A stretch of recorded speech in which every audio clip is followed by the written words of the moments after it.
आप देख रहे हैं अमेज नाउ।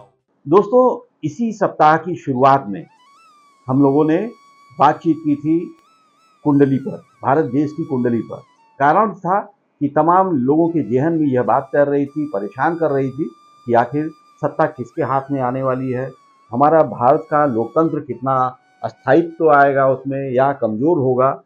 तो ये इन सब बातों के लिए फिलहाल हम लोगों ने बातचीत किया था और उसका समुचित उत्तर दिया था आचार्य मनीष मोहन जी ने, ज्योतिषाचार्य आचार्य मनीष मोहन जी ने।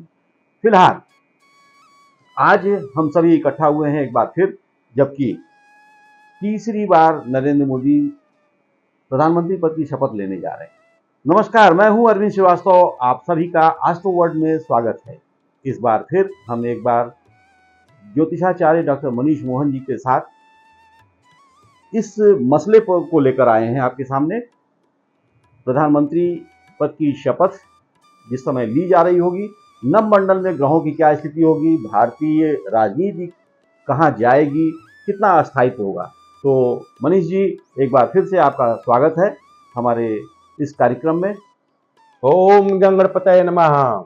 और सवाल फिर से एक बार आपके लिए, यदि प्रधानमंत्री 8 जून को भाजपा के शीर्षस्थ नेता नरेंद्र मोदी जी 8 जून को शपथ लेते हैं तो क्या स्थिति होगी, नवमंडल में ग्रहों की क्या स्थिति है, उसका क्या प्रभाव पड़ेगा, और यदि 9 जून को लेते हैं तो क्या प्रभाव पड़ेगा। नवमंडल में ग्रहों की स्थिति बहुत महत्वपूर्ण स्थान रखता है। 9 जून को शपथ ग्रहण इस सरकार की होने जा रही है।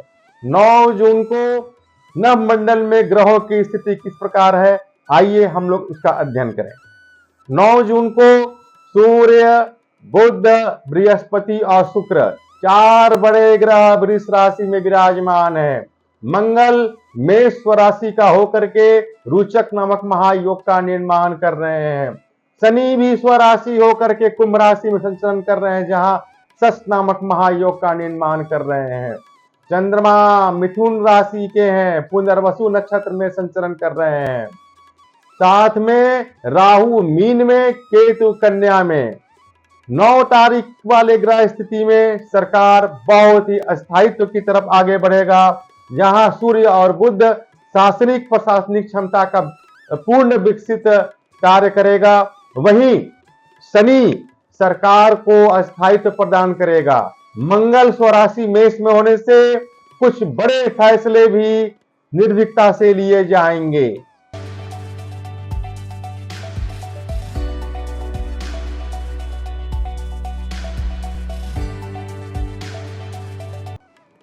और यदि 9 जून को शपथ लेते हैं तो उस दिन क्या फिजा होगी, तारामंडल में ग्रहों की क्या स्थिति होगी, उनका तालमेल कितना होगा मोदी जी के ग्रहों के साथ।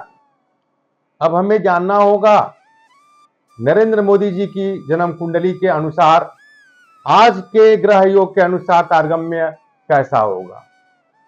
सबसे पहले जो ज्ञात कुंडली है मोदी जी की, वह 17 सितंबर 1950 सुबह यानी 11 बजे जन्म स्थान मेहसाना गुजरात के अनुसार लगन निकला वृश्चिक। लगन में ही चंद्र और मंगल विराजमान है। यहां पर भी मंगल स्वराशि वृश्चिक के होकर विराजमान है चंद्रमा के साथ। यहां भी लगन में रुचक नामक महायोग का निर्माण हुआ है। चौथे भाव जो जनता का भाव होता है, वहां बृहस्पति है, वाणी में आकर्षण पैदा करता है, जनता से संबंध जोड़ता है। राहु मीन का पंचम भाव में विराजमान है। बुद्धि बौद्धिक क्षमता जहां तीक्ष्ण और कुछ बड़े फैसले लेता है, वहीं जनमानस के लिए उत्तम फैसले भी यह करवाता है। वहीं दशम भाव जो क्रम भाव, जो शासन का भाव, जो प्रशासन का भाव, वहां पे शनि और शुक्र विराजमान है। ऐसे ग्रह कुछ दीर्घकालीन लाभ वाले होते हैं, जो बड़े फैसले करवाने से बिल्कुल भी नहीं हिचकते।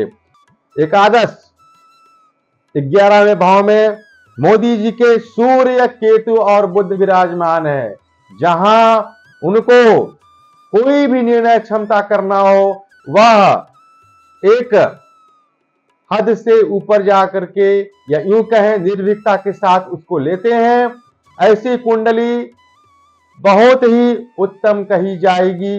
9 जून के अनुसार ग्रह स्थिति जो बैठ रही है, मंगल अपने स्वराशि मेष में, शनि स्वराशि कुंभ में, सूर्य बुध शुक्र और बृहस्पति वृष में। जहां तक आज के ग्रह स्थिति में मोदी जी के कुंडली के अनुसार जो संबंध बना रहा है, बहुत ही अस्थाई और उत्तम संबंध बना रहा है। इसमें कोई संदेह नहीं होना चाहिए कि सरकार निश्चित तौर पे बहुत ही उत्तम और अस्थायी तो कार्यकाल पूरा करेगी। इसके साथ ही कुछ बड़े फैसले भी होंगे, क्योंकि मंगल स्वराशि विराजमान है मेष में और मोदी जी की कुंडली में भी मंगल स्वराशि वृश्चिक में विराजमान है। इस प्रकार कुंडली के अनुसार और आज के ग्रह के अनुसार यह सरकार लोकतंत्र के लिए बहुत ही उत्तम साबित होगी। मनीष जी, तीसरा और अंतिम सवाल आपसे,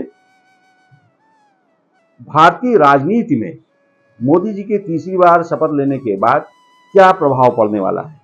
जहां तक मोदी जी की कुंडली का बात है, लगन वृश्चिक, राशि वृश्चिक, लगन में चंद्रमा और मंगल, चंद्रमा मन का कारक ग्रह है। निश्चित तौर पे क्रियाशीलता कूट कूट कर भरी होगी। साथ में वर्तमान परिप्रेक्ष्य में हम लोग बात करेंगे तो आज के परिप्रेक्ष्य में मंगल भी स्वराशि आज के दिन अपने स्वराशि मेष में विराजमान है। यह सरकार निश्चित तौर पे अपना कार्यकाल पूरा करेगी। शनि कुंभ में होकर के जो स्थिर है, स्थिर कहा जाएगा, कुंभ लगन में, कुंभ राशि में विराजमान है, सरकार स्थिर रहेगी। कुछ छोटी मोटी समस्याएं आ सकती हैं, लेकिन सरकार पे किसी प्रकार के कोई संकट का समय नहीं रहेगा। यह सरकार पूरी तरह से अपने अस्थायित्व को प्राप्त करेगी। जनता के लिए उत्तम और अच्छे फैसले लेने में बिल्कुल नहीं हिचकेंगे और कुछ उत्तम और कुछ बहादुरी वाले फैसले भी यह इस साल या इस सरकार में दिख रहा है। निश्चित तौर पे जहां तक ग्रहों की स्थिति बन रही है, सरकार अस्थायित्व की प्राप्ति करेगी। बहुत बहुत धन्यवाद मनीष जी, आपने विस्तृत व्याख्या संक्षेप में ही किया, लेकिन विस्तृत व्याख्या इसे कहा जाएगा। भारतीय राजनीति की जो दशा और दिशा को आपने एक संकेत दिया है जो बड़ा ही स्वस्थ कहलाएगा, और इसके लिए बहुत बहुत धन्यवाद आपका फिर से एक बार। और दर्शकों को ये जो जानकारी मिली है ये आपको कितनी रुचिकर लगी ये हमें ज़रूर बताइएगा, शेयर करके, लाइक करके। तो एक बार फिर हम ऐसे तमाम मौक़ों पर आपको ज्योतिषी आचार्य डॉक्टर मनीष मोहन जी को लेकर आपके सामने आते रहेंगे। नमस्कार।